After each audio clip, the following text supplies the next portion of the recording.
Amnistiyanın tanınmış meyxanaçı Rəşad Dağlı, həmçinin şair Əjdərol, tiktoker Niko Sayağı və bir sıra digər tanınmışlara şamil olunacağı ilə bağlı rəsmi açıqlamanı diqqətinizə çatdırıram.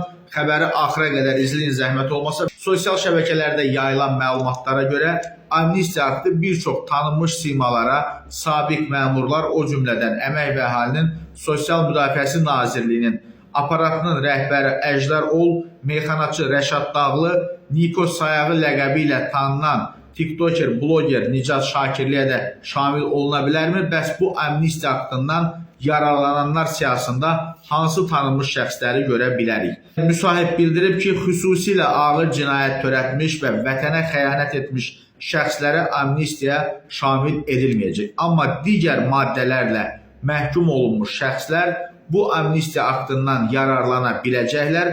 Bu məsələ ilə bağlı konkret ad çəkmək çətindir. Əziz qardaşlar, dəyərli bacılar, bildiyiniz kimi Mirəy balamız üçün aylardır mübarizə aparırıq. Onu həyatda saxlamaq üçün əlimizdən gələni edirik. Nəyimiz var satmışıq, borclar götürmüşük, amma artıq borc da tapa bilmirik. Ona görə hər birinizdən dəstək olmağı rica edirəm.